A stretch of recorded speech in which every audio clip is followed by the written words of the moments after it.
우리가 기억하고 있어야 될 내용들입니다.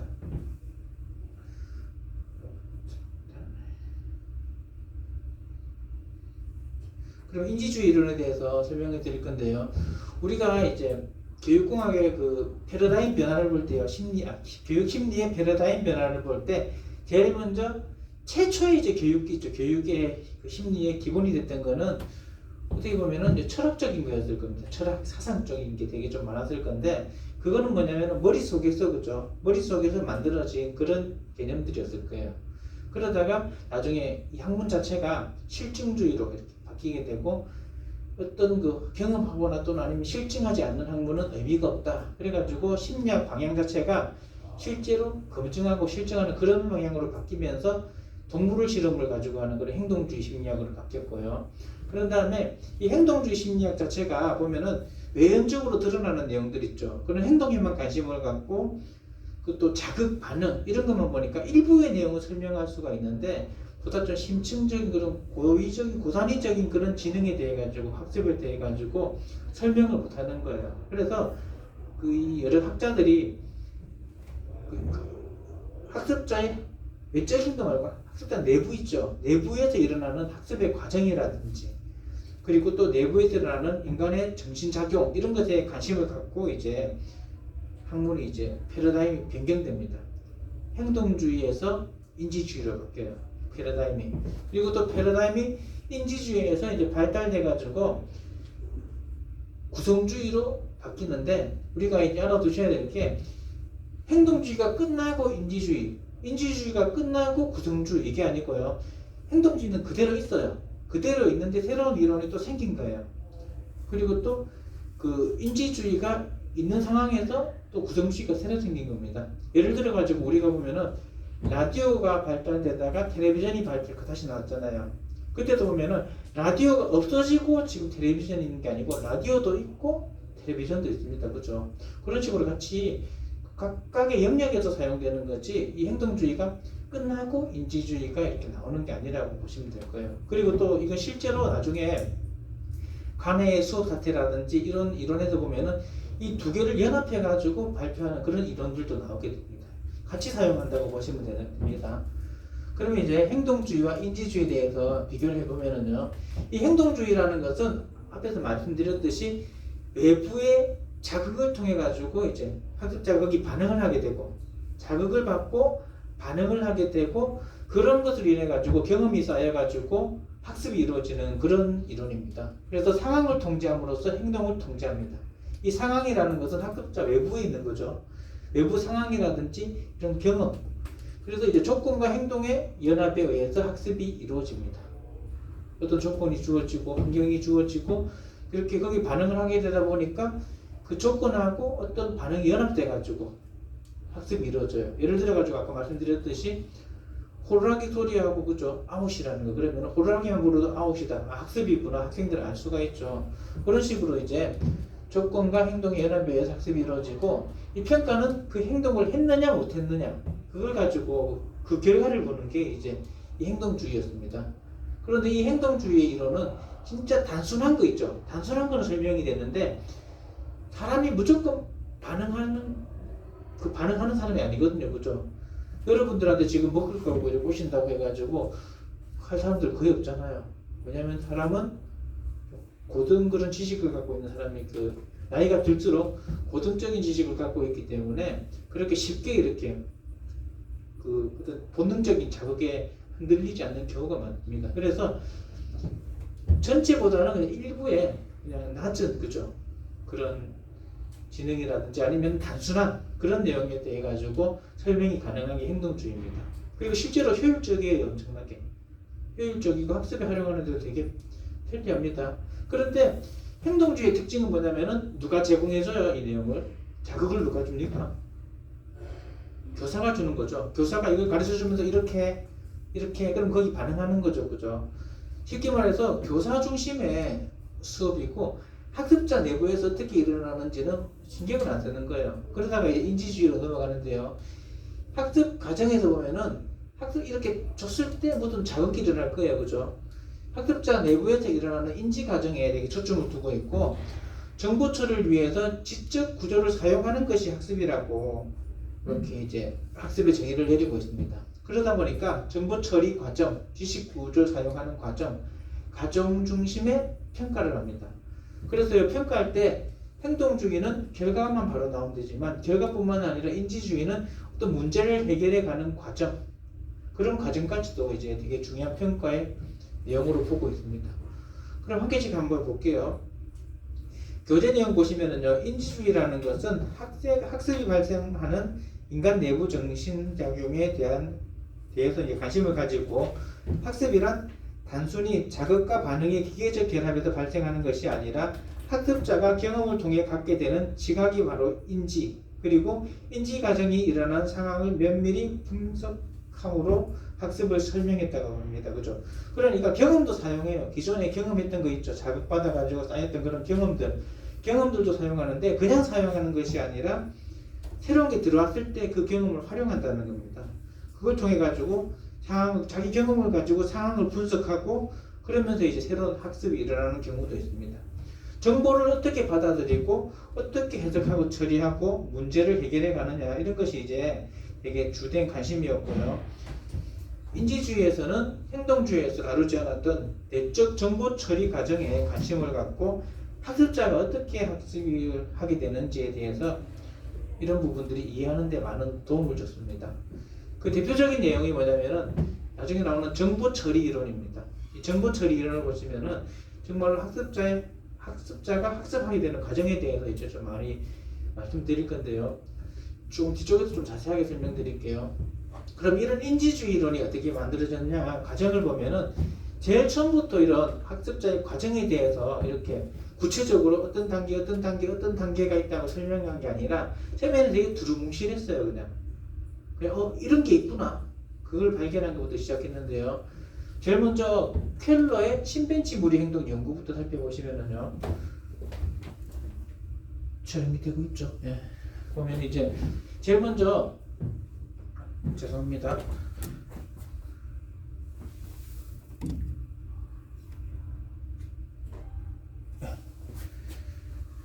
이제 아프리카 카나리아 해안에서 켈러라는 사람 학자가 침팬지 무리 행동을 연구했습니다. 여기 사진 보면 흑백 사진인데, 여기 위에 보면은 뭐냐면은 바나나예요. 바나나. 이 바나나를 여기 올려놨는데, 이 높이의 바나나는 이 침팬지가 아무리 높이 점프를 해도 먹을 수가 없는 겁니다. 그런데 이 침팬지들이 전체를 이렇게 살펴보더니만 이 상자를 가지고 와가지고 여기다 쌓고, 되게 위태위태하게 쌓았죠. 그리고 얘들 응원하고 있는 것 같고요. 그죠? 그리고 또 안 되니까 어떻게 하냐면, 이 위에 올라가서 막 나무 있죠. 나무 막대기를 휘둘러가지고 이거를 떨어뜨려가지고 먹은 거예요. 그런데 이전에 침팬지는 이런 경험이 한 번도 없었어요. 바나나가 이렇게 있는데 이 상자를 가지고 와가지고 쌓아가지고 올라가서 이렇게 먹는 경험을 한 번도 없었어요. 그런데 이걸 해결했죠. 그럼 침팬지한테는 어떤 경험이 있었을까요? 이 상자를 가지고 옮겼던 경험이 있었을 거고요. 그죠? 그리고 이 상자 위에 올라갔던 경험도 있을 거고, 나무 막대기를 이렇게 휘둘렀던 경험도 있을 거예요. 그러면은 기존에 갖고 있던 자기 거 있죠. 자기 경험들, 이거 따먹는 거하고 이렇게 전혀 관계 없는 거예요. 이렇게 바나나를 이렇게 획득하는 이런 과정하고는 전혀 관계가 없는 부분인데, 머릿속에서 조합을 한 거예요. 나무를 쌓고 높이를 만들고, 그리고 바나나로 치면은 떨어질 거니까. 모든 과정이 학습이 어디에서 일어난 거예요? 학습자 내부에서 일어난 거죠. 새롭게 가르쳐 준 것도 아닌데 스스로가 이렇게 통찰력에 해가지고 확인했습니다. 침팬지가 한 일은 뭐냐면, 전체 장 있죠. 전체 장을 이렇게 확인해 보고, 그리고 그 중에 있는 것들을 확인해 보고, 머릿속에서 막 그리는 거예요. 이렇게 놓고. 그렇죠? 이런 자극과 반응의 연합 없이 문제를 해결하는 걸 확인했습니다. 완전히 학습 경험 시행착오, 자극과 반응 이런 거 없이 완전히 행동주의 심리학의 이론하고는 완전 다른 거예요.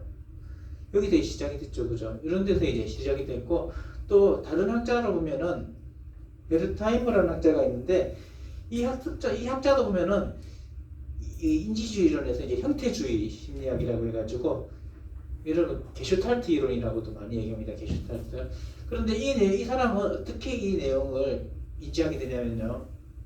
기차 여행을 하고 있는데 창밖으로 되게 이쁜 풍경들이 보이는 거예요. 그런데 이 풍경들을 보면은 이렇게 한 개 한 개 나눠진 풍경들이잖아요. 그런데 우리 뇌는 어떻게 생각하냐면은 하나의 전체 강이고 전체 산이고 전체 이런 땅이다 이렇게 인식하는 거예요. 이걸 통해 가지고 형태주의 그 베르타이머가 이제 생각을 했습니다. 학습은 전체 인식의 장을 조작하는 것으로 이제 전체의 장을 고려해 가지고 발생한다 이렇게 본 거예요. 전체의 장을 고려해 가지고 통찰해 가지고 발생한다 이런 내용을 봤습니다. 그런데 지금까지 실험하고 다르게 앞에는 다 동물을 데리고 실험을 했죠. 그런데 이 베르타이머는 특이하게 학생을 가지고 자기가 가르치는 학생을 가지고 이제 연구 대상으로 해가지고 실험을 했습니다.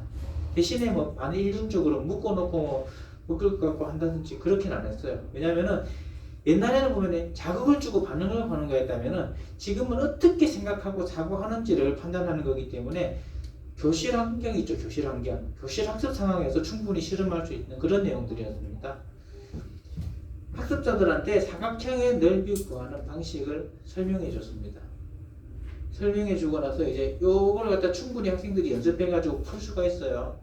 그리고 나서 평행 사변형의 넓이를 구하는 방식에 대해 가지고 설명을 안 해줬어요. 그리고 애들한테 이 문제를 딱 제시했는데 애들이 계산을 하는 거예요. 완전 평행이기 때문에 이렇게 잘라 가지고 이 부분을 이쪽으로 옮기면은 직사각형이 된다. 그죠? 그러니까 사각형 구하는 원리에 의해 가지고 이렇게 계산하는 것 같습니다. 그래서 방식은 밑면 곱하기 높이, 수직인 높이를 구하면은 이 직사각형의 넓이를 구할 수 있다라는 것을 학생들이 이 한 번도 해보지 않은 그런 경험해보지 않은 내용을 해결하는 걸 봤습니다. 이것도 뭐냐면은 머릿속에서 이 전체를 갖다가 자르고 분해해가지고 결합해가지고 새로운 어떻게 했어요, 그죠? 이 전체를 인지해가지고 해석하고 그래가지고 문제를 해결했죠. 여기서 이제 베르타이머가 새로운 생각을 난 거예요. 학습을 하는 데 있어가지고 기존의 단순한 걸 정보를 갖다가 제공해 주는 것뿐만이 아니라 인지적인 갈등 사항을 유발하면은 더 많은 학습이 일어나겠다 해가지고 학습자들한테 여러 가지 당혹스럽거나 조금 더 어려운 그런 내용들을 이렇게 제공해 줍니다. 이 내용들은 지금도 보면은 영재 학습 있죠. 영재 학습. 영재들을 학습시키는데 많이 사용하게 됩니다. 또 그런 거 있잖아요. 문제적 남자.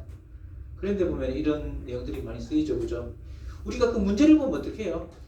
저게 뭐지? 하면서 계속 머릿속으로 생각하고 고민하잖아요. 그런 과정 중에서 이런 인지적 갈등 상황이 유발되고 새로운 걸 발견해내고 하는 그런 학습이 일어난다는 거예요. 그래서 보면은 옛날에 하고 다르게 보면은 평행사변형을 문제를 내는데 전에는 이렇게 딱 잘라져 가지고 들어가는 문제였다면은 그 다음에 어떤 문제를 냈냐면은 잘라도 이렇게 남는 거 있죠. 이런 문제를 갖다 제시해 줍니다. 옮겨도 어떻게 돼요? 남잖아요. 그죠? 삼각 조금 오토마리가 이렇게 남잖아요. 그죠? 이런 문제를 내줌으로써 이제 학습자에게 당혹스러움을 느끼게 하고 당혹스러움으로 머릿속에 머리 내적으로 여러 가지 과정이 발생하는 거죠. 이런 방법으로 이제 여러 가지 연구를 하게 되었습니다. 베르타임의 내용을 살펴보면은요, 형태주의 주요 지각 원리가 나타나는데 이런 것들 보면은 우리가 그냥 파란색이고 뭐 하얀색이 있는데 이것도 보면 우리 뇌가 이걸 갖다가 어떻게 인식하느냐에 따라 가지고 달라집니다. 우리가 안 가르쳐 준 거예요, 그죠? 그런데 이걸 보고 어떤 사람은 잔으로 생각하는 사람도 있을 거고 어떤 사람은 두 사람이 마주보고 있는 모습으로 이렇게 생각하는 사람들도 있습니다. 전경이 중심이냐 아니면은 그 배경이 있죠. 배경이 중심이냐 뭐 이런 걸 통해 가지고 우리가 인식하는 게 좀 달라지게 되죠. 이게 도형과 이제 배경 어떤 거를 살피는가에 따라 가지고 이 내용이 달라집니다. 이것도 어디에서 일어나는 거예요? 경험이 아니라 내부에서 일어나는 활동이죠. 이거는 또 이것도 보세요. 선이 9개가 그어져 있는데 선이 이렇게 3개씩 거리가 가까워요. 그러니까 우리는 이걸 어떻게 보냐면은 큰 세묶음 구조 아니면 또는 이렇게 굵은 선이 있다고 이렇게 느낄 수도 있습니다.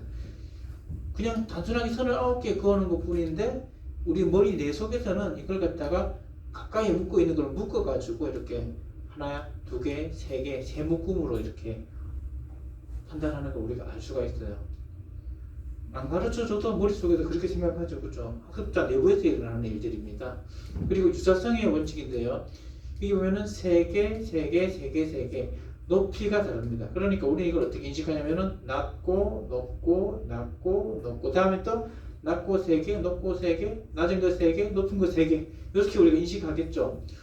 이걸 보고 우리는 또 패턴으로 이렇게 판단을 합니다. 머릿속에서. 안 가르쳐줘도 이렇게 판단할 거예요. 그리고 또 이걸 보시면은 선들 높이가 보면은 높고 낮고 높고 낮고 낮고 높고 이렇게 바뀌죠. 그죠? 그럼 딱 보면 우리 제일 먼저 느끼는 게 뭐냐면은 여기서 선의 길이보다는 근접한 거 있죠. 근접한 거 우선으로 이렇게 볼 거고 또 어떻게 보면은 보는 사람마다 조금 차이가 있는 건데 근접한 것끼리 묶고 또 이렇게 또 묶을 거예요. 이렇게 묶을 거고 두 개가 이렇게 대칭되네 이렇게 느낄 수도 있을 거고요. 그죠? 이렇게 유사성을 압도하는 근접성이라고 되어 있는데요. 제일 먼저 근접한 것부터 보고 그 다음에 또 이 두 개가 또 근접하니까 근접한 것부터 보고 이렇게 묶어가지고 이렇게 우리가 지각을 하는 걸 알 수가 있습니다. 또 공통 방향성이라고요. 이렇게 되어 있으면 계속적으로 오르고 내리는 게 반복될 거다. 그런 거 우리가 방향성을 알 수가 있을 거고요. 또 단수성이라고 해가지고 이거는 성분이 보면은 몇 개죠 이게? 도형을 보면 하나, 둘, 셋, 넷, 다섯 개 각각 다른 이렇게 도형이 있는데 우리는 그렇게 인식하기보다는 사각형 두 개가 입체적으로 이렇게 엇갈려 있는 모습으로 인식합니다. 최대한 단순하게 우리가 판단한다는 거예요. 그리고 완전성이라고 해가지고 이 점들 있죠, 점들. 많은 점들이 찍혀 있는데 이건 우리는 뭐로 인식할까요? 이건 우리 뭐로 인식돼요, 이거는? 그렇죠, 원으로 인식됩니다. 이렇게 여러 짧은 점들이 이렇게 찍혀 있는 게 아니라 이건 둥근 원으로 지각합니다. 그래서 이렇게 완성된 형태를 우리 머릿속에서 이렇게 생각하는 거예요. 그래서 형태 심리학을 보면은 우리가 켈러라든지 베르트하이머가 얘기했던 형태 심리학에서는 우리 내부에서 이렇게 여러 가지 활동을 하고 외부 자극이 아니라 그죠? 내부에서 이런 인지적인 과정을 통해 가지고 학습이 이루어진다라는 것을 설명을 해줬습니다. 그런데 이 형태주의 심리학의 특징은 뭐냐면은 이런 것들이 있다는 걸 설명했지 학습에 있어 가지고 어떤 과정으로 진행된다는 것에 대한 설명을 없었죠. 그걸 이제 구체화시킨 게 뭐냐면은 정보처리 이론입니다. 이 정보처리 이론은 컴퓨터 있죠, 컴퓨터가 어떤 데이터를 입력하고 그리고 연산 과정을 거쳐가지고 출력하고 그 저장하고 하는 그런 과정들 있잖아요. 그런 과정들을 인간의 학습하는 그런 과정과 연결시켜가지고 표현한 내용이라고 보면 되는데요. 우선 보면은 이 자극이 있다고 하는 것은 이건 쉽게 말해서 정보입니다. 정보. 어떤 정보가 있으면은 우리가 감각 기억이라 해가지고 이거는 입력이에요. 입력. 어떤 게 있을까요? 감각 기억은 우리한테는 눈도 있고 코도 있고 입도 있고 귀도 있죠. 컴퓨터로 치면 뭐냐면 입력기관입니다. 입력기관. 어떤 게 있을까요? 우리가 치는 키보드, 마우스, 그리고 사진 같은 것 받아들이는 카메라나 뭐 웹캠 같은 거 그런 것도 있을 거고요. 정보를 받아들이는 스캐너 같은 게 있을 거예요. 그래가지고 우리가 그 정보를 받아들입니다. 그런데 우리가 문서를 열심히 쳤어요. 쳤는데 우리가 저장 안 하고 꺼버리면 어떻게 돼요? 날아가 버리죠. 그죠? 문서를 입력하는 것까지가 뭐냐면은 여기서 입력해가지고 단기 기억에 해당된다고 보시면 돼요. 이거는 쉽게 말해서 여기 키보드, 마우스 그런 거라면 단기 기억은 메모리라고 보시면 돼요. 메모리에 이렇게 저장이 됩니다. 작업한 내용들이. 그런데 우리가 이 메모리에 저장된 것을 세이브를 시키면은 이 메모리에 하드디스크로 들어가요. 그죠? 하드디스크로 들어가가지고 언제든지 불러오기를 통해 가지고 다시 메모리로 불러와 가지고 작업을 할 수가 있습니다. 그죠? 그런데 만약에 제가 지금 보면 학교에서 하고 있는 일이 교무부장인데 매일 해야 되는 게 뭐냐면은 매달 해야 되는 게 월간 교육계획이고 매일 교무일지를 써요. 학교에서 있었던 일들을. 그런데 제가 매일매일 그 교무일지를 쓰는데 다시 타이틀 적고 표 만들고 이렇게 할까요? 아니면 전에 만들었던 거 불러와가지고 수정할까요? 수정하겠죠. 그죠? 그러면 저는 어떻게 하냐면 이 하드디스크에 저장되어 있는 이 파일들을 불러와 가지고 날짜 바꾸고 그 형식 그대로 있는 데서 내용만 바꿔 가지고 다시 기환하고 저장해 놓습니다. 그렇게 작업을 하죠. 그럼 되게 일이 쉬워져요. 그죠? 되게 되게 일이 쉬워집니다. 이 과정들이 보면 학습에 이용되는 건데요. 우리가 기억했던 이 장기 기억에 기억되어 있던 정보들을 어떤 학습하는 거 있죠. 새롭게 학습하는 것과 관련이 되어 있다면 되게 쉽게 우리가 문제를 해결할 수가 있어요. 전체적으로 구체적으로 한번 볼게요. 이 자극이라는 것은 그냥 우리한테 와요. 그죠? 오는데 감각 기억에 딱 도착을 합니다. 눈이라든지 코라든지 입이라든지 귀라든지 도착을 하는데 이게 큰 의미 없는 자료다 해버리면은 우리 몸에 이 자극이라는 것은 한 감각 기억안에 오기 전까지 한 4초 정도 기억이 될 거예요. 4초 정도 기억이 되는데 감각 기억안에도 오더라도 이제 딱 봤어요. 그죠? 인상 깊다 싶으면은 한 20초 정도 기억이 됩니다. 우리가 길거리를 가는데 많은 간판들이 있어요. 많은 간판들이 있는데 지나가면서 그냥 이렇게 보면은 보면서 지나가도 크게 마음에 안 들면 어때요? 그냥 잊어버리죠. 그죠? 그냥 뭔지 몰라요. 새로운 지역에 갔을 때. 그런데 가다가 보니까 좀 새로운 게 있네요. 관심을 가지면은 조금 기억이 나요. 근데 그러면 이게 뭐냐면은 주의 집중하고 지각이 되면은 단기 기억으로 넘어가는 겁니다. 키보드로 뭐 이렇게 직접 쳐야죠. 그죠? 어떤 정보가 있더라도 봤더라도 이렇게 안 치면은 안 넘어가요. 그것처럼 우리가 보고 나서 주의하고 관심 있다 그러면은 단기 기억에 저장이 됩니다. 메모리에 들어가요. 메모리에 들어갔는데 이 내용들이 우리가 학습이 이루어지지 않는다면은 20초 정도 뒤에 삭제가 되어버리고 망각이 되어버립니다. 망각이 돼요.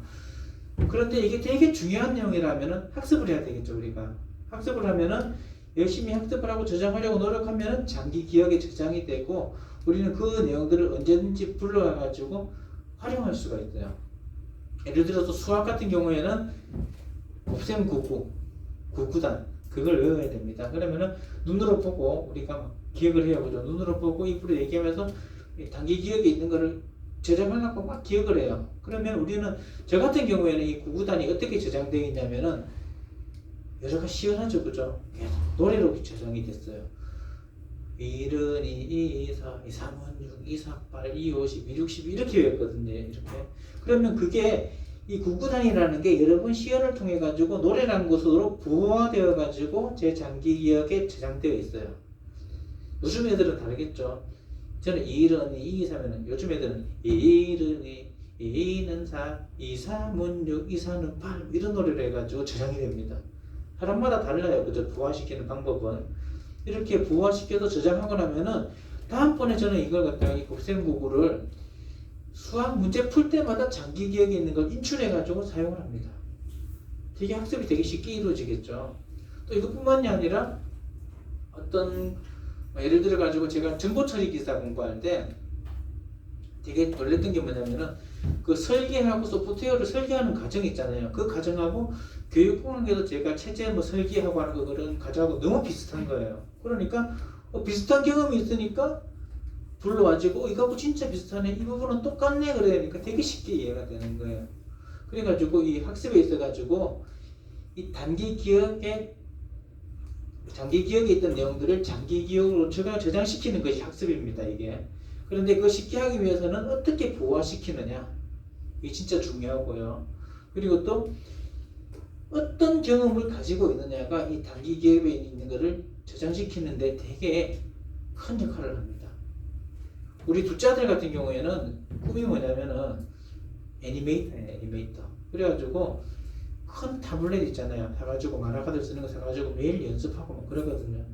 근데 꿈인지 계속 할지는 모르겠는데 자기가 좋아하기 때문에 취미로는 계속 할 거라고 그런 얘기를 해요. 그러면서 뭘 많이 보냐면은 일본 애니메이션을 언제 봤는지도 모르겠는데 저 모르게 틈틈이 많이 봤더라고요. 얘가.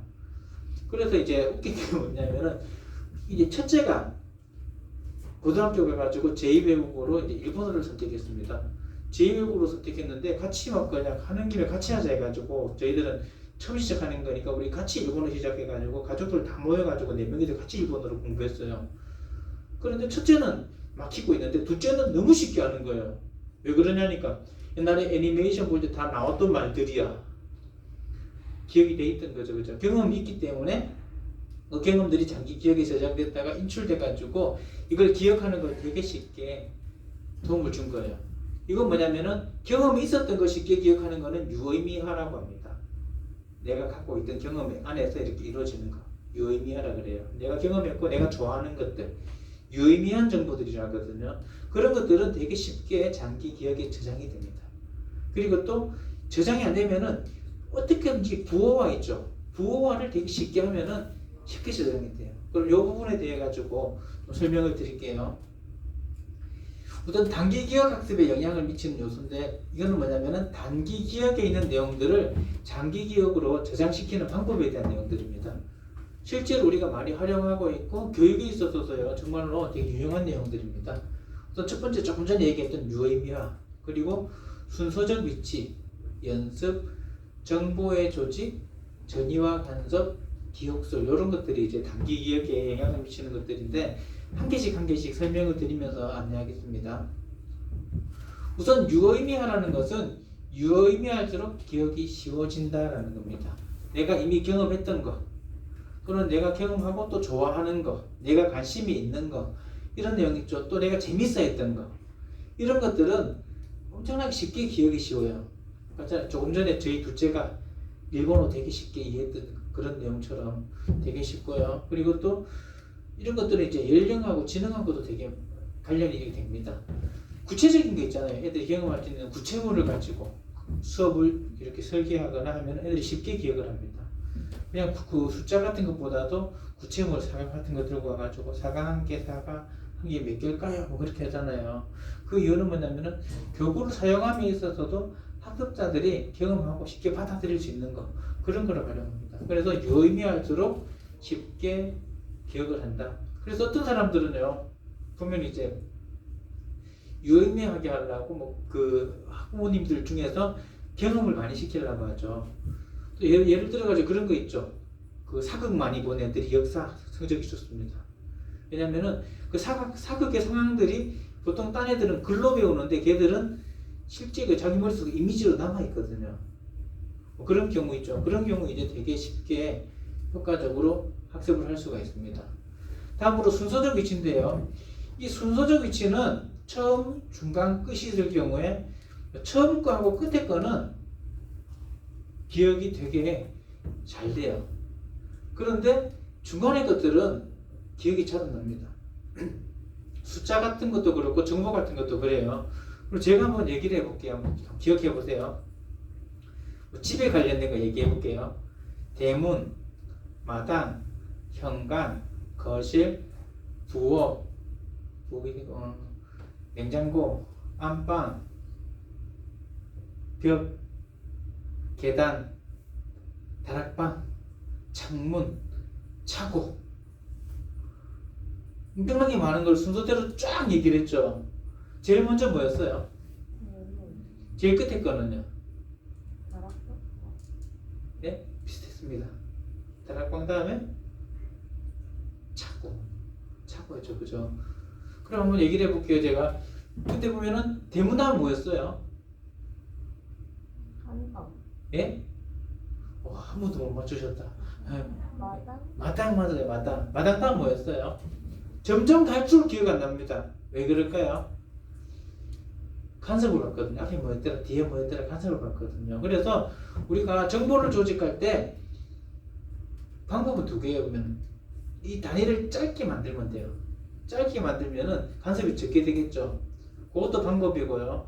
아니면은 간섭이 받잖아요. 그죠? 간섭을 받으니까 연관성 있게 배열해버리면은 되게 쉬워요. 제가 한번 얘기를 해볼게요. 대문, 마당, 그죠? 현관, 거실, 부엌, 냉장고, 안방, 벽, 계단, 다락방, 차고 이렇게 얘기했어요. 그죠? 이런 거는 이야기로 만들어버리면 되게 쉬워요. 제가 집에 가는데 대문을 열고 들어가서 마당이 있는 집이어가지고 마당으로 이렇게 걸어갔어요. 그리고 현관으로 들어가서 거실 지나가지고 보통 집에 가면 제일 먼저 어디 가요? 부엌. 그죠? 부엌 가잖아요. 보통 본능이기 때문에 부엌 가서 뭐 없는 거 알면서도 냉장고 한번 열어보고, 그죠? 그리고 나서 안방에 누가 없는 사람 없으면 엄마 하면서 안방 보죠. 안방이 없어요. 그러니까 다시 이제 가는데 벽을 막 긁으면서 이게 계단으로 갑니다. 계단으로 가서 다락방으로 올라갔어요. 다락방으로 올라가가지고 엄마 어디 갔나 싶어가지고 창문 열고 이 차고를 이렇게 봐요. 차가 있는지 없는지. 하나의 이야기가 됐죠. 그럼 이렇게 이야기가 되면 이 이야기들은 간섭을 받을까요? 아니면 서로 계속 연결될까요? 연결되죠. 그래서 어떤 거라든지 뭐 보면 사람들 보면 어떤 거 외울 때 뭐 순서에 맞춰가지고 연결해가지고 외우잖아요. 그런 게 뭐냐면은 그런 순서적 위치에 영향을 덜 받기 위해 가지고 합니다. 제일 먼저 어디로 들어갔어요? 대문으로 들어가서 어디로 걸어갔어요? 마당에도 집에로 들어가려고 어디로? 그 다음? 현관. 현관에 들어가면 바로 뭐가 있죠? 거실. 거실에도 가까운 부엌. 부엌 갔으면은 냉장고 갔다 그 다음에 안방에서 있나 없나 보고 없으니까 그냥 가는 데 보면 그런 버릇들은 사람이죠. 벽 이렇게 긁으면서 가는 사람들. 그죠? 아, 어디 간 거야? 하면서 긁으면서 가죠. 그런 다음에 계단에 올라가면 뭐가 있어요? 다락방. 그 뭘 하긴 해요 이제 다락방에서 차고에 차가 있나 없나 보죠. 그죠? 그럼 한번 외워볼게요. 첫 번째 뭐였죠?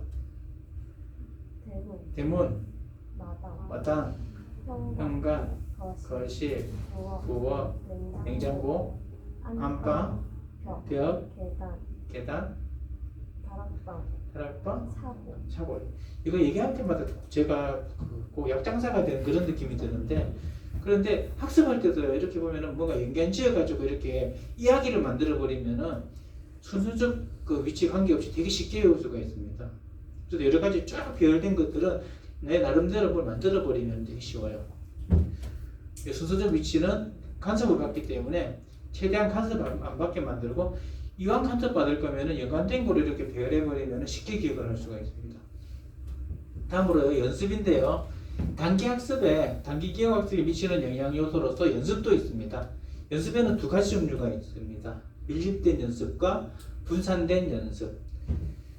밀집된 연습의 가장 대표적인 예가 뭘까요? 힌트. 뭐뭐 치기. 밀집된 연습. 벼락치기. 밤샘. 그죠? 그런 게 대표적인 밀집된 연습입니다.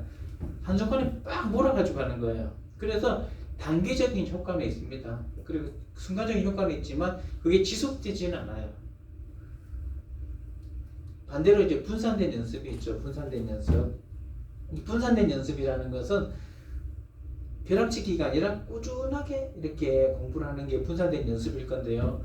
제가 최근에 해봤던 대표적인 분산된 연습이 한국사 인증시험 있죠. 그걸 칠 때였는데, 제가 시간이 좀 따로 내기가 힘들어가지고 하루에 그때 1시간씩 운동을 하는데, 운동할 때 저는 실내 사이클을 많이 밟거든요. 실내 사이클 위에다가 이렇게 스마트폰 올려놓고 거기다가 이어폰 꽂고, 그리고 거기다가 한국사 강의를 이렇게 틀어놨어요. 그래서 항상 하루에 40분 정도 하면 한 강의를 들었거든요. 그래서 하루에 한 강의씩 들으니까 두 달이면 이제 60분, 60개 강의니까 딱 한 번 들어요. 그래서 한 반년 조금 넘게 그렇게 계속 들었습니다. 그러면 이제 3번 정도 들었겠죠. 그래가지고 공부를 해가지고 시험을 쳤어요. 다행히 통과했을까요? 안 했을까요? 떨어질 뻔했어요. 왜냐면 제가 중급을 쳐야 되는데 초급 강의를 들어가지고, 그래가지고 중간에 듣다가 놀래가지고 다시 바꿔가지고 들었는데, 다행히 이제 큰일 날 뻔했죠. 그죠? 초급하고 중급은 어느 정도냐면은, 초급이 한 중학교 수준이라면은 중급은 고등학교 수능 수준이거든요. 중급 이상은. 그래서 이제 그걸 쳤는데, 다행히 이제 제가 연습했던 방법이 밀집된 게 아니고 분산된 연습이었겠죠. 또 언어 같은 거 공부할 때, 언어.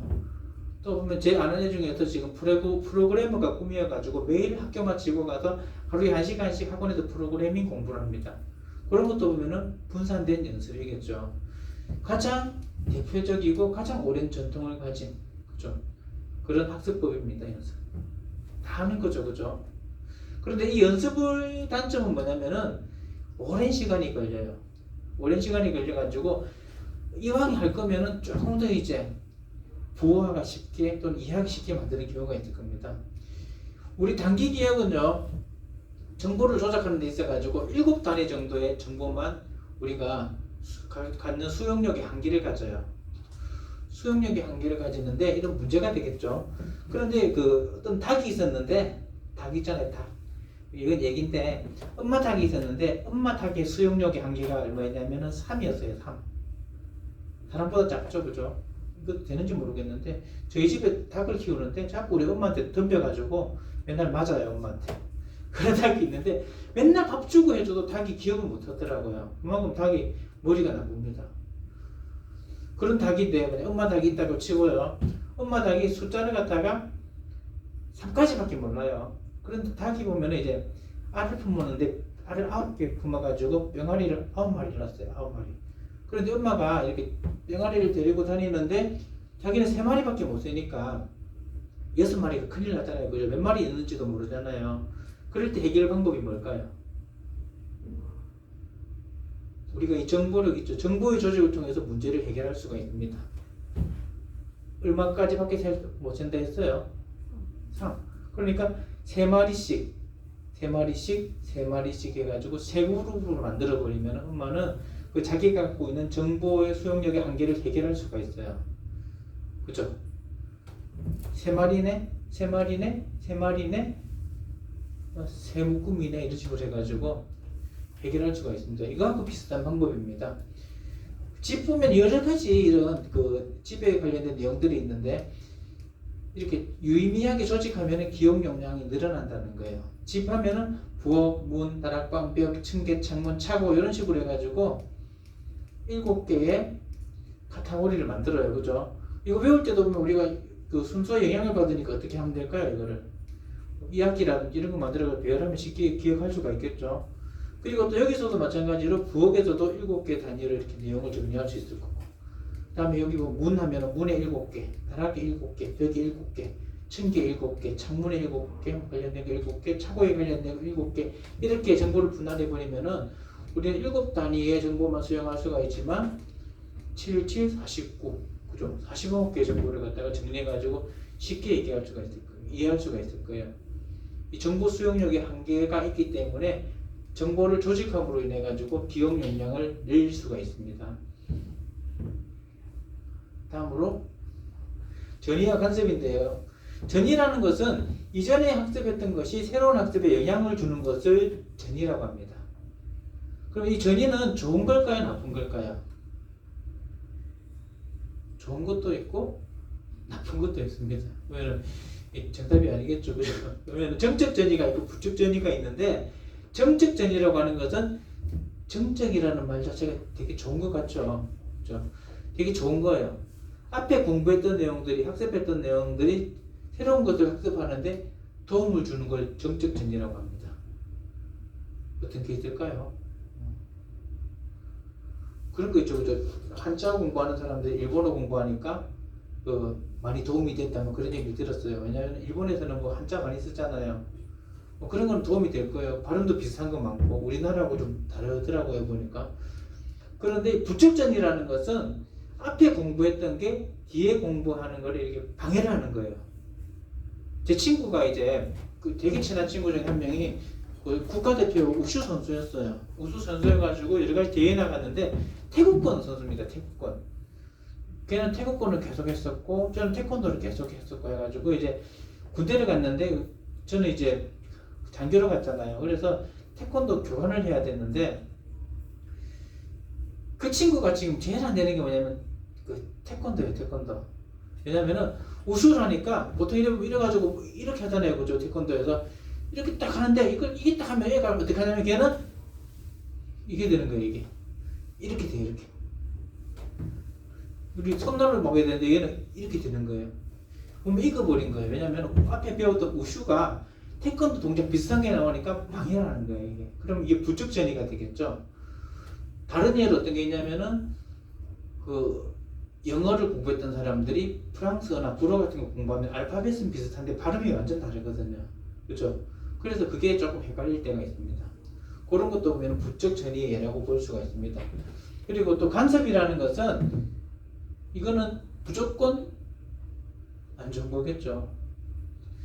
새로운 것을 기억하는데 보면은 새로운 것을 학습하는데 뭐 이전 것을 기억하는데 예를 들어서 퀴즈 문제 같은 거 풀고 막 정답 생각하는데 새로운 게 영향을 끼쳐가지고 틀리는 거예요.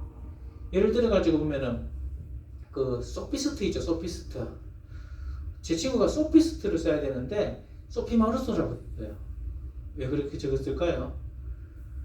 옛날에 학습했던 소피스트에 소피마루소라는 여배우 이름이 이렇게 간섭을 해가지고 틀려버렸습니다. 그런 경우 있잖아요, 그죠? 그런 경우도 있고 또 보면 그런 게 간섭이고 또 요즘 보면 예능 같은 데 보면 문제 푸는데 막 정답 생각하고 있는데 옆에서 엉뚱하게 얘기해버리면은 엉뚱한 답을 얘기해요, 그죠? 이런 게 보면은 간섭이라고 볼 수가 있습니다. 훈행 간섭이라는 것은 새로운 정보가 이전 정보에 영향을 주는 것, 보통 방해하거나 아니면은 기억하는데 이거 때문에 비슷한 것 같은데 뭐 그런 거 있죠. 그런 거는 순행 간섭인데 지금 현재 순차적으로 어떤 것을 갖다가 막 하고 있는데 그 순간에 앞에 있던 정보가 뒤에 있던 거 방해하는 거는 역행 간섭이라고 보시면 돼요. 그래서 이 간섭에도 이제 순행 간섭과 역행 간섭이 있습니다. 그래서 이런 걸 알게 되면은 어떤 게 간섭을 주는지 그리고 어떤 게 전이가 되는지 이렇게 알게 되면은 학습하는 데 있어서도 되게 도움이 될 거예요. 예를 들어서 고등학생들이 전공을 선택합니다. 전공을 선택하는데 우리 조카 같은 경우에는 수의사가 꿈이에요. 수의사가 꿈인데 그 애는 어떤 걸 공부하고 있냐면은 지금 고등학교 때 생물하고 관련된 거, 화학하고 관련된 거 그쪽으로 골라가지고 과학을 듣고 있어요. 그 이유가 뭘까요? 만약에 내가 대학교 가가지고 전공을 하게 된다면은 전공에서 배울 내용들이 그 내용들하고 관련이 있거든요. 의학 쪽이기 때문에 생물에 관련된 건 당연히 할 거고 의학 쪽이기 때문에 약 같은 거 있잖아요. 그런 거 쓸 거잖아요. 의학 같은 거. 약 같은 거하고 관련되기 때문에 그래가지고 그 내용들이 앞에 배웠던 것들이 이전에 학습된 것들이 새로운 것을 배우는데 영향을 주기 때문에 그런 것까지 계산해가지고 학습을 하고 있습니다.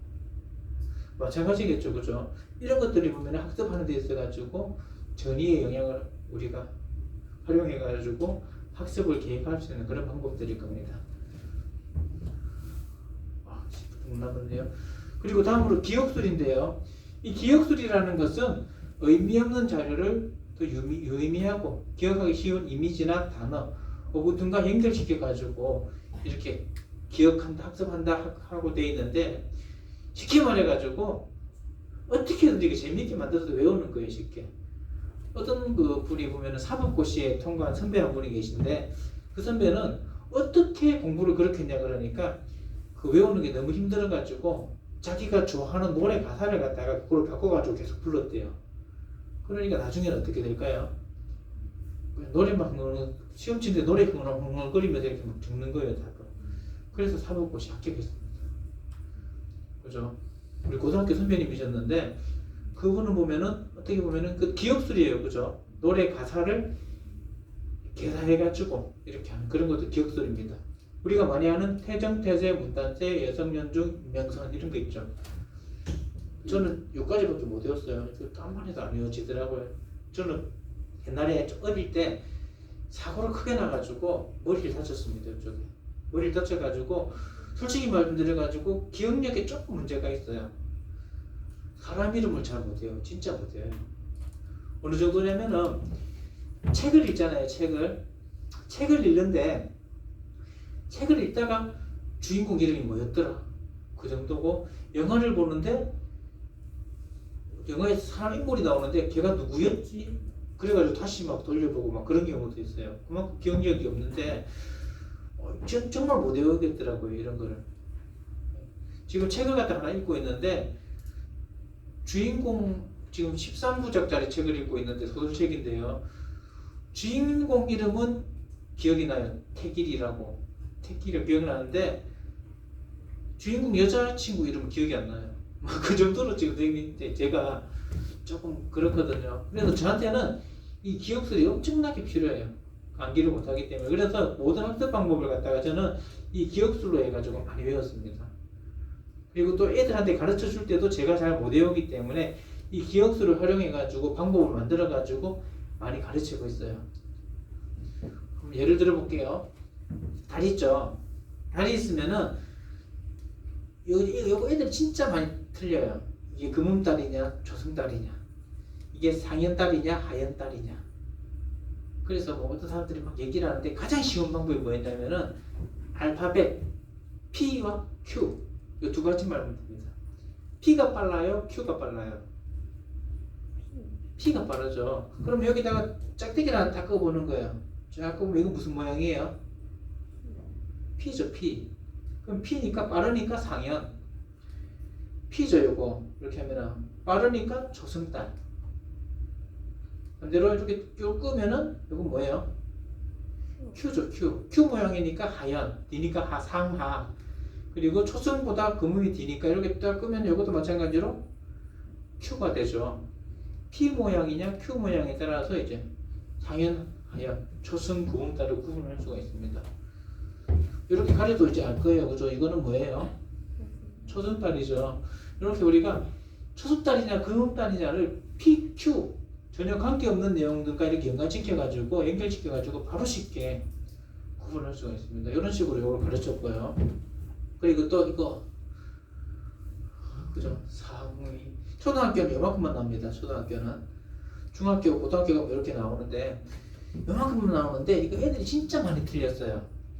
사함이 열받으면 규함이 되고, 그리고 석회함이 열받으면 대리함이 되고, 하강이 열받고 압력을 받으면 편마함이 된다. 요걸 갖다가 애들한테 가르쳐야 되는데 저것도 기억이 안 나는 거예요. 그래서 제가 제일 많이 하는 게 앞글자 따가지고 외우는 거거든요. 많이 해보셨죠? 저 옛날에 그 군사학 시험 칠 때도 앞글자 따가지고 다 외웠거든요. 그때 그렇게밖에 할 수가 없어요. 그런데 여기 보면은 석대잖아요. 석대. 제가 진짜 좋아하는 책 옛날에 뭐였냐면은 우리들의 일그러진 영웅. 되게 좋아했어요. 이문열 작가가 저희 외삼촌 친구거든요. 그래서 저희 동네에 사셨다는 분이 해가지고 되게 친해요. 저희 외삼촌하고. 그래가지고 저는 이제 그래서 그 책을 갖다 되게 좋아했는데 우리 외삼촌 친구분이 적은 책 해가지고 되게 좋아했는데 거기 보면 주인공 이름이 음석대입니다. 석대. 석대 아시죠? 지금으로 치면 일진짱. 그 석대였는데 걔가 보면 선생님들 말 잘 안 들어요. 그죠? 그럼 선생님 싫어할까요? 좋아할까요? 싫어하고 학교 생활 되게 힘들었을 거예요. 막 제 머릿속에서 이야기를 막 만들어내는 거예요. 진짜 석대가 있는데 선생님하고 진짜 싫어했겠다 선생님들이. 그런데 석대가 자기가 되게 좋아하는 여자친구를 사귀었어. 사귀었죠. 그죠? 그러니까 선생님이 애가 여자친구한테 잘 보이려고 되게 친절하게 막 이렇게 선생님들한테 행동하는 거예요. 그래서 편하다 이렇게 얘기를 했다. 이렇게 이야기를 만들어 봤어요. 머릿속에. 애들한테 이야기를 해주니까 애들 반응은 뭐였을까요? 유치해요. 그게 뭐예요? 뭐 그렇게 해요. 막 사규가 뭐예요? 사규가 막 이렇게 얘기를 했어요. 그런데 시험 쳤는데 애들이 다 맞췄어요. 왜 그럴까요? 석대, 사규, 합편 이야기가 돼버렸잖아요. 그냥 이거 외우려면 석회함이 대리함 되고 사함이 귀함 되고 하강이 편마함 된다 해가지고 엄청나게 많이 반복하고 외워야 되는데 이야기 한 편 만듦으로 인해가지고 그냥 이야기는 되게 쉽게 기억이 되거든요. 우리 머릿속에 정형적인 것보다 이야기는 되게 쉽게 기억이 돼요. 그래서 실제로 보면은 어디서 남한테 우리가 공부한 거 외워가지고 얘기하려면 잘 못하는데 이야기 들은 거 전달해보라면 애들이 그냥 술술술 얘기하거든요. 그만큼 재밌기 때문에 되게 쉽게 기억을 해요. 그래서 이런 식으로 얘기를 만들어 버리니까 애들이 막 다 이제 만드는 겁니다. 석회암이 뭐가 된다 했죠? 열받아서 대리암. 그죠? 사암은요? 그죠? 하강암은요? 편마암. 그죠? 제가 보면 여러분들 이 내용을 갖다가 달달달 외우게 한 것도 아니고 엄청나게 많은 시간을 준 것도 아니고 요 기억들 방법 하나로 인해 가지고 되게 쉽게 기억할 수 있게 됐어요. 이게 뭐냐면은 우리가 이 인지주의에서 얘기하는 그런 내용들인데요. 인지주의에서는 앞에 말씀드렸듯이 학습이라는 게 이 단기 기억에서 장기 기억으로 저장되는 겁니다. 방금 말씀드렸던 건 뭐냐면은 연습이라는 방법을 통해 가지고 여러 번 시연을 해 가지고 저장하는 방법도 있어요. 그렇지만 이 시연과 더불어 가지고 다양한 부화의 방법이 있습니다. 조금 전에 말씀드렸듯이 순서적으로 있잖아요. 이렇게 배열하는 방법도 있을 거고 또 기억술의 방법도 있을 거고 정보를 조직하는 방법도 있을 거예요. 사람 따라 가지고 이 정보가 저장되는 부호의 방식은 다 다를 수가 있는데 이런 거를 고려해 가지고 쉽게 학습할 수 있게 만들면은 쉽게 단기 기억에서 장기 기억으로 저장이 되고요. 쉽게 이제 인출이 될 수가 있습니다. 그럼 볼게요. 대리함은 뭐가 바뀌는 거예요? 뭐가 바뀌어서 대리함이 된 거예요? 뭐가 변화돼서? 예? 석회암, 그죠? 바로 쓸 수가 있잖아요. 그죠? 이런 질문에 대해 가지고 기억한 거를 바로 인출해 가지고 우리가 사용할 수가 있습니다. 지식을. 그래서 이 정보 처리 이론은 보면은 되게 좀 이 인지주의 학습 이론에 있어서도 우리가 직접적으로 학습에 활용할 수 있는 과정을 설명해 주고 또 다양한 그런 내용들을 담고 있고요.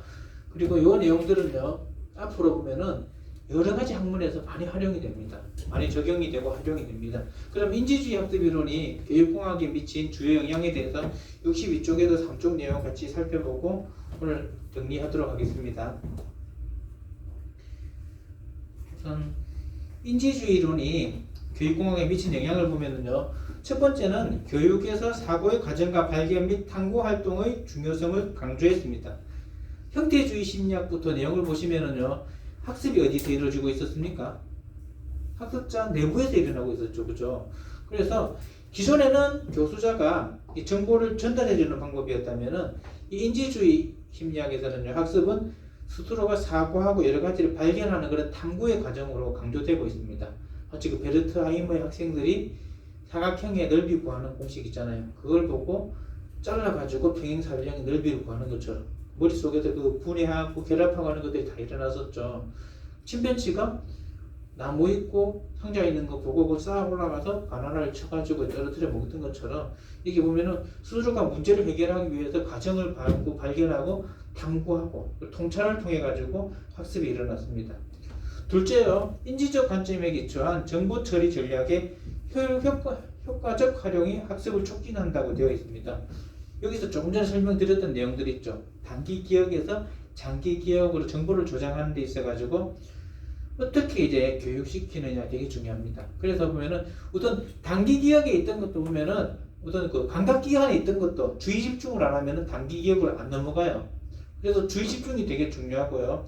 그리고 여러 가지 시연이라든지 아니면 정교화 전략을 통해 가지고 학습자가 쉽게 이해할 수 있도록 유도하는 그런 내용들이 되게 중요하다고 보고요. 또 장기 기억에 있는 것들을 끄집어내 가지고 학습을 하는 데 있어 가지고 활용하는 거죠. 정보 재생 전략, 인출 전략 등에 대한 연구가 활발히 이루어졌습니다. 셋째로 수업 설계하는 데 있어서 학습자의 지식의 구조와 형태를 고려해 가지고 최적화할 수 있는 방법으로 조직하고 정보의 유의미성에 기초해야 된다고 얘기했는데요. 이 말은 유의미 있죠. 유의미한 거, 우리가 유의미한 거, 경험했던 거, 갖고 있는 내용들 이런 거를 갖다가 먼저 분석을 해야 돼요. 학습자들이 이런 내용을 알고 있는지, 이런 경험을 갖고 있는지를 알고 있어야 돼. 보다 쉽게 학습을 설계할 수가 있고요. 그리고 조직할 수가 있습니다. 넷째로 발견학습이나 탐구학습을 강조했습니다. 이 내용을 보면은요, 학습자가 문제를 해결하기 위해 가지고 가설 설정하고 정보와 자료를 검색하고 필요한 내용 추출하고 체계적으로 정리를 합니다. 이런 과정을 통해 가지고요, 학습자가 머릿속에 지식을 쌓는 거죠, 그죠? 발견을 통해 가지고. 그래서 인지적인 사고 기능이 매우 활발하게 일어나고, 그리고 이 내용을 보면은 교수자가 옛날 그 행동주의 기본처럼 교수자가 이렇게 자극이라든지 메시지 내용을 전달하는 게 아니고 학습자가 스스로가 주도해가지고 발견하는 거죠, 그죠? 이 내용들은 나중에 구성주의 이론까지 이어지게 됩니다. 다섯 번째로요, 결과평가 못지않게 과정에 대한 평가도 매우 중요하게 여겼다는 게 이 인지주의 학습 이론이 교육공학에 미친 영향이고, 이게 더 발전되어 가지고 구성주의 이론으로 이어지게 됩니다. 그럼 여기 이어가지고요, 다음 시간에는 구성주의 이론에 대해서 얘기를 할 건데, 이 구성주의 이론을 알기 전에 왜 이런 이론이 만들어졌는지를 먼저 파악해야 되겠죠. 그래서 이 구성주의 이론의 형성에 정말로 이제 크게 영향을 미친 학자 두 명이 있는데요. 그 학자 두 명에 대해 가지고 다음 시간에 좀 세부적으로 다뤄보고 그 내용을 확인하도록 하겠습니다. 그 누굴까요? 그 사람들이 구성주의를 만드는데 핵심적인 학자 성향. 예? 되게 유명해요. 예, 맞아요. 삐아제하고 좀 반대되는 이론을 나타낸 맞아요. 비고스키. 그 두 명의 생이죠. 생애하고 그리고 그런 이론이 나오게 된 그런 과정들을 얘기하면서 이제 다음 시간 계속 이어가도록 하겠습니다. 그럼 수고하셨습니다. 이상으로 마치고요. 혹시나 이제 출석 관련해 가지고 조금 얘기하실 분 있으신 분들 남아 가지고 확인해 주고 가시기 바랍니다.